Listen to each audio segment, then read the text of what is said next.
Hello मेरी प्रिय माताओं बहनों, स्वागत करते हैं अपने चैनल गांव की धुन में आप सभी का। आज हम लेकर आए हैं बहुत ही सुंदर कजरी गीत। एक बार ज़रूर सुनिएगा। गीत पसंद आए तो लाइक करिएगा, चैनल को सब्सक्राइब करिएगा, ज़्यादा से ज़्यादा शेयर करिएगा, अपना सपोर्ट ज़रूर करिएगा।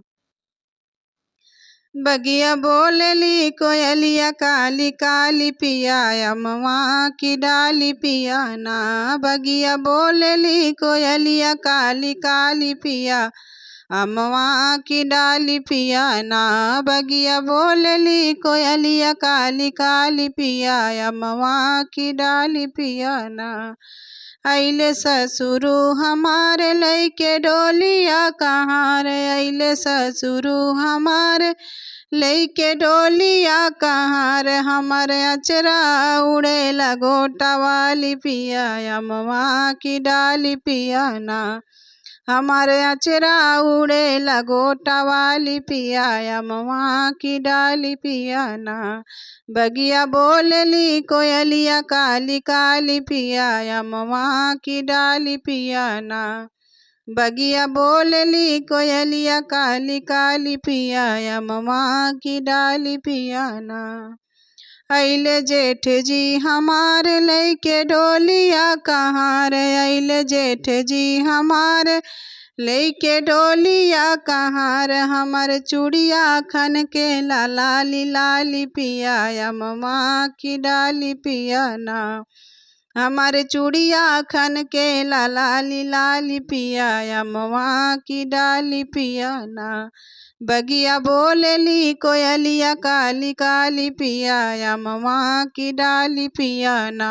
बगिया बोलली कोयलिया काली काली पिया अमवा की डाली पिया ना। अइले देवरा हमारे लइके डोलिया कहाँ रे। अइले देवरा हमारे लइके डोलिया कहाँ रे। हमर पायल छन के लघु घुरवाली पिया अमवा की डाली पिया ना। हमर पायल बाजे लघु घुरवाली पिया अमवा की डाली पिया ना।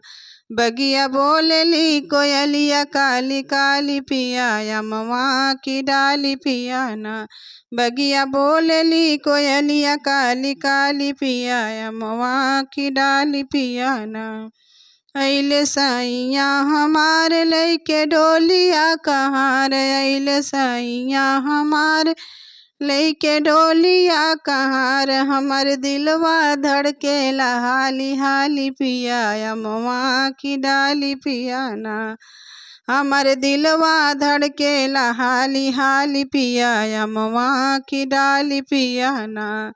बगिया बोलली कोयलिया काली काली पिया अमवा की डाली पिया ना। बगिया बोलली कोयलिया काली काली पिया अमवा की डाली पिया ना।